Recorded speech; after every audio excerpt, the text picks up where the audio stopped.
Hello, welcome back to Build a Case. Thank you for joining me. If you don't know what this series is, essentially, I talk about a true crime case while building a Lego set that vaguely pertains to the topic. Tonight's program will take us all the way down to Las Vegas, Nevada.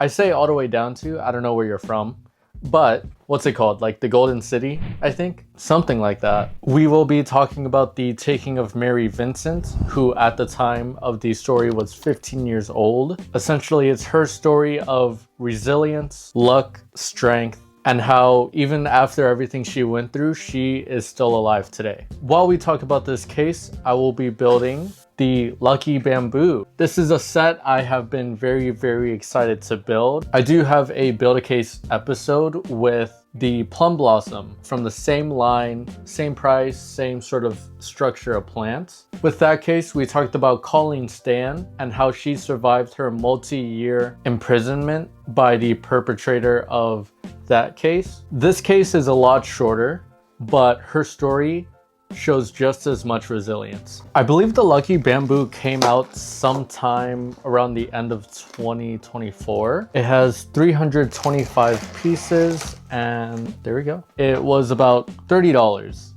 Let me see. It's something I always forget to do, but I have to register this set, but I don't know how to do that. I'll do it later. Just if you buy Legos regularly, make sure you hold on to the instructions because you could get rewards for Legos, get, free things or discounts.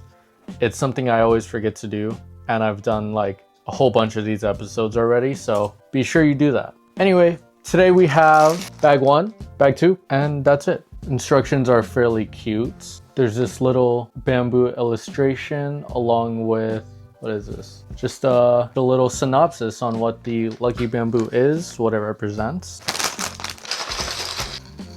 So to understand Mary Vincent's story, it's important to know who she was before her story takes place. Mary was a 15-year-old girl living in Las Vegas, Nevada, and was one of 7 children. What the? Hello, Mom. So the first wedding's gonna be here in Chicago, and then like right after I have to leave to Michigan. I don't know. I just sent them the contract like yesterday, so I'm still working. I'm recording a YouTube video right now. I'll talk to you later. But yeah, Mary was one of 7 children in a military family, which meant 2 things. It meant she moved around a lot and her family was very strict. But even with these limitations, she was still a bright, vibrant, and creative person. She loved dancing and had always hoped to be a performer when she grew up. As a teenager, she struggled a lot because her parents had gotten a divorce. In her home with the parents and siblings, there was a lot of growing tension. And so feeling trapped, nervous, misunderstood in her own home, at the age of 15, she made the decision to run away. She had a free spirit and wanted nothing more than to express, vocalize herself. All she wanted was freedom and independence. But just like a lot of young people who flee from their homes at a young age, she didn't have a job, she didn't have money, resources, she didn't have anywhere to go. She was alone and she was desperate. She was living on the streets for a while, hitchhiking and relying on strangers to get her by. Her goal was to reach her grandfather's house, who he lived in California. So it's not that far in terms of distance. She believed that finding him, staying with him, she would finally have the stability and love that she always craved that she couldn't get back at her normal home. Okay, taking a break from the story. I've got this all built, and right now we're building what will be the vase that stands on top of the stand. It's actually pretty wide. It's a pretty wide base, but now it's time for the reason that we're talking about Mary Vincent today, and it's what happened to her in September of 1978. It was the day that Mary Vincent was taken. At the time, she was tired and desperate for a ride as she was stranded on the side of a road in Modesto, California. I don't know how you pronounce that. Modesto?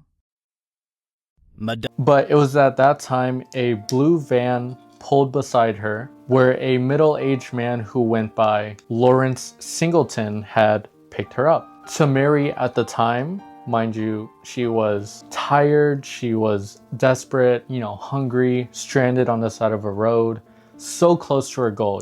She was in California. She just had to get to where she needed to be. He seemed polite and harmless. He mentioned that he had a granddaughter around the same age as her, and so for her, it made her feel a lot better, a lot safer. Mary had been warned before by 2 other hitchhikers how odd and how sketchy some people were, especially in the area that they were. But as much as those hitchhikers tried to warn her, she was so close to her goal. She was so close and she was so desperate to finally get there. And so this Lawrence character that came up out of the blue, truly because of his blue van, it felt like a light in the dark. It felt like she finally caught her break and she was going to make it to where she always wanted to be. And so with that, she avoided all red flags and proceeded to go with him. Now, at first, the ride itself was uneventful. It was just small talk, silence, that awkwardness when you come across somebody new that you're sort of just stuck with circumstantially. She relaxed the longer she was there and truly had no reason to believe she was in any danger. It was not long after she was in there and let her guard down that things got weird. Lauren had taken an unexpected turn from the freeway down a quiet, empty, rural road. Now, as soon as she took this road, Mary started to see the red flags and her guard was up again. She immediately confronted Lawrence about it, where he apologized and he said it was a mistake. He said he would get back onto the road as soon as he got a chance. And although at the time Mary's instincts were telling her that he was lying and he had more devious intentions, he didn't have time to do anything before he pulled the van into an isolated part of the road and stopped. Oh my God, look at this. Is that gonna focus? Look at that printed piece. That's so nice looking. So that goes in here. I guess that's like where the luck comes from. And then I place these transparent parts around along with these 4 marbles on the corners. I think these are to hold in place the little rocks that are going to be placed in here later on. But in terms of bag 1, it is done. Look at that. I like how big it is. It's nice. So I'll put that on the side there. And as we get into it, let's open our second bag. Okay, so I'm about to describe what happened in that car, and I do have to warn you that it's not good. Like, of course it's not good, but when I say it's not good, it's like a viewer discretion is advised kind of not good. So as you could already tell, Lawrence had abducted her. He used her frail nature, by frail I mean, she was just young, and her desperation to get her into his car. Along with a physical attack, he bound her and continuously sexually assaulted her. And this went on for hours. But unfortunately, Mary's nightmare wasn't over. After his initial attack, which had already lasted for hours, he then forced her to drink an unknown liquid. It's theorized that this unknown liquid was alcohol, possibly to disorient or to weaken her even farther. And then this is where it gets really bad. He took a hatchet and he proceeded to cut both of her arms off. Both of her arms. Like, he cut her arms off with a hatchet in his car after hours of sexually assaulting and abusing her. His reasoning for doing this was because he was scared of being caught. He didn't want to be identified, and he was scared of the consequences of his own actions. He believed that without her arms, there was no way for him to be caught, and that there was no way for Mary to live after what he had done. Now, after Lawrence had mutilated Mary's body, Lawrence then threw Mary down a 30-foot hill into a drainage pipe, and he left her there naked, without arms, physically and mentally and sexually abused where she was both scarred, bleeding, and alone. Now, as I talk about this, I just want to mention like how much this guy specifically like pisses me off. Like you know, of course, like what he did was bad.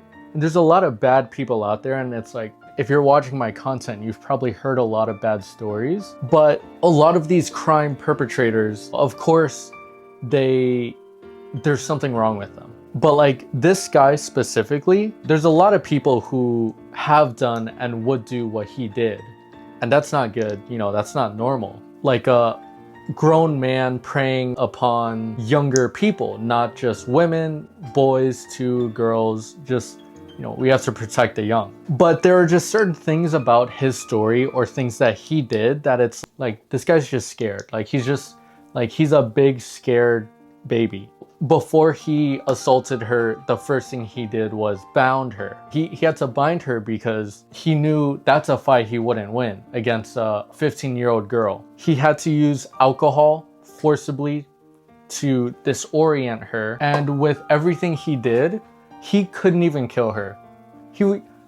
These deranged people, they could kill. Like they may not enjoy it, they may not like it, and it may be like they want to do this horrible thing, and then killing it's just something they have to do. It's not something they find joy in, or vice versa, where they love joy but they don't blah blah blah. Mind of the killer. This guy, he couldn't even kill this girl. He did all these horrible acts, and then yet when it came time to it, he chickened out. And you know, it's a good thing. I want you guys, I'll spoil it right now. This story, she survives. And it's crazy. Everything she went through and had to endure. It's so crystal clear and undoubtable that this 15-year-old girl is infinitely stronger than this grown man that tried taking advantage of her. Where he tried to dismember her while she was alive and throw her into a 30-foot hole, essentially. It was his own cowardice. It was his own doings that sort of led to his downfall. Because what he did, what he had planned for, it gave Mary, who he didn't know, as strong as she was, you know, as she still is, how much of a detriment his plan was to himself. And how whatever situation he could have put her in, she would have gotten out. Because I'd say this is probably like one of the craziest things someone could do to somebody, keeping them alive and that person to continue living. It's like if you went down the line of murderers and pedophilic, you know, killers, or those sort of, not stories, but events, those things that happen that we hear the stories of, but that happen to real people. He is probably the most cowardice one that I've seen in like a very long time. And so I just think it's so monumental that of all people, he decided to take the strongest person within his vicinity, undoubtedly. Because even through everything she had gone through, for hours alone with him, she wouldn't die. And these people, they're scary. But I think Mary's unwillingness to let go, to survive, that's even scarier. It's crazy. Her will to live was beyond anything that he could even think of doing to her. And after being thrown into that 30-foot hill down the drainage pipe, she was in shock. She had no arms, of course. She was covered in blood. She was naked. And yet she still locked in. She told herself that what had happened to her was unacceptable. And so through sheer willpower, she got up. Using the dirt and mud around her, because she was near a drainage pipe, she had packed in her wounds so that they would stop bleeding. She climbed up the steep 30-foot hill without arms, just on her own, leaning on her own body, using just the power of her legs. Through sheer determination, she was able to pull herself out of that hole. It was then that Mary started to walk. Along with having no arms, mind you, again, she was also naked, and she had to walk down the road. But it's not just that. What she had left of her arms, because it wasn't clean cut, it was about like here, just enough to where she wouldn't be able to defend herself or save herself in any way. Lawrence didn't cut her arm from the shoulder, it was about here. As she walked to stop herself from bleeding, as the mud cracked and blood seeped through, she put her arms up so that the blood circulation would be less than what it was if her arms were down. And even through everything she had gone through, it's something she thought of. It's something where she would just thought like, yeah, I have to do this to survive. Us, even with arms, it gets tiring. Even if we were desperate and searching for a ride and our hands were bleeding, we're going to let ourselves bleed because it's way too much work to be doing this. But for Mary, she was losing so much blood that she knew her only option for survival was to do that, to stop her blood loss. It's very common for people when they're injured to be hunched over, to give up, give into despair, to just let the bleeding happen. And if they die, then they die. But Mary had to stand up. She had to stand up straight with her arms up because she knew it was the only thing she could do to survive.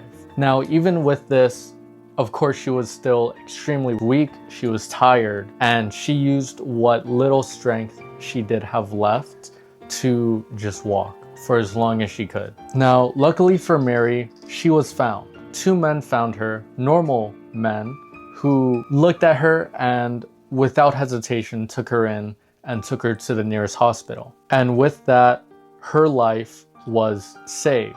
The very things that kept her going in the start, you know, her own mind, her own determination to leave her family, to find where she needed to go. And while relying on the help of strangers and people around her through her adventure, just like how these 2 men helped her, it comes full circle as to showing why she survived. It's just her pure determination. It's her willpower that allowed her to live. So I've got the bamboo here, boom and boom. It's coming together. We just have a few leaves to put on, but look at that. So back to it. Mary was at the hospital.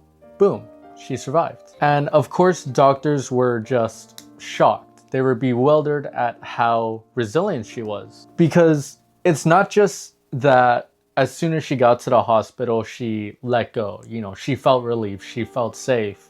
She was still extremely locked in. She still fought consciously for her survival. She didn't leave it up to the hands of the doctors or anybody around her. Even through treatment, even through recovery, she constantly stayed locked in. She didn't let herself go. And the reason she didn't let herself go or keep her guard down was because there was only one thing on her mind, and it was that she needed to find Lawrence. She needed Lawrence to pay for what he had did to her. Once Mary was well enough to give testimony to police officers, she was able to give an extremely detailed description of Lawrence. She remembered his face, his vehicle, and even small details about his demeanor that she had noticed. And it was because of this detailed description that she gave of Lawrence, Mary had provided the police with enough evidence to find exactly who they were looking for. Not long after her escape and recovery from Lawrence, Lawrence Singleton was arrested. He was charged with brutal assault and attempted murder. She did it. Let's go! She did it! Let's go! During trial, Mary testified, but Lawrence was trying to stand on business. He wasn't letting her get away with, you know, whatever story she could come up with, her having no arms. In fact, during the trial, he attempted to say that Mary tried extorting him out of money. Pretty convincing, I guess, from Can't Murder himself. The hell? Am I missing a piece? Wait, no. What? No way. It's okay, I guess. Anyway, in the courthouse, this is pretty crazy, by the way. Oh, I found the piece. This is pretty crazy. When he passed her, he whispered to her that once his sentence was finished, he promised to finish her off. Like, nobody in that courthouse, nobody anywhere in the hospital, at the police department, no one was fooled by whatever this guy was saying. They were like, oh yeah, he did it. Like, it's so clear. Him saying all these things, especially like so clearly, it just made the public outroar even louder. In the end of 1979, Lawrence was convicted and sentenced to 14 years in prison, which is not at all long enough. That's not even the age of Mary at the time. Although 14 years was the maximum amount of time allowed within the California state law at the time. But to make matters even worse, guess how many years he actually served? Now, okay, you're gonna get scared and you're gonna say like, oh my God, was it only like 2? He served 8 years out of his 14-year sentence, which was already extremely short. You may be asking, why was he released so early? It was because of good behavior. But during those 8 years, Mary, on the other hand, she underwent rehabilitation and adapted to life with prosthetic arms. She became an advocate and she pushed legislative changes to prevent short sentence times for extreme crimes like the one that she had gone through. And she was also supposed to get $2.56 million from Lawrence as like that's what she was supposed to get. And she didn't get any of that money because Lawrence was broke. Like, he was broke and he didn't have a job. Her case directly and single-handedly influenced the creation of the Singleton laws, as in Lawrence Singleton, which this imposed harsher penalties for violent crimes, and it was to prevent offenders like Lawrence from being released early. Now, speaking of Lawrence, you know how they decided to let him out early? Yeah, well, letting him out early allowed him to murder a woman named Roxanne Hayes in Florida. Now, none of this would have happened if California just gave him a more proper sentence, and not just that, had him stay there the entire time of his sentencing. But since Mary had become an advocate and fought to create the Singleton laws, when Singleton became a repeat offender, he was sentenced to death. Unfortunately, before the death sentence got to him, he died of cancer in 2001. Finishing up the set here, I just have these little rocks to throw in all around. There we go. Whoops. Okay, there we go. Just clean these up a little. Here we are. I think, there we go. Right now, Mary lives a very quiet and private life, as she should. I wanted to do my part in telling her story, as I personally have never heard of it, but Mary, even at a young age, had gone through so much and yet became so influential. And using her experience, she single-handedly changed the foundations of the laws that were set that wronged her in the past. And now it's because of her, people who commit such heinous crimes are given a heavier sentence, as they should. Just remember that this set, along with this story, both represents strength, luck, and resilience. So, thank you for watching Build a Case. See you next time.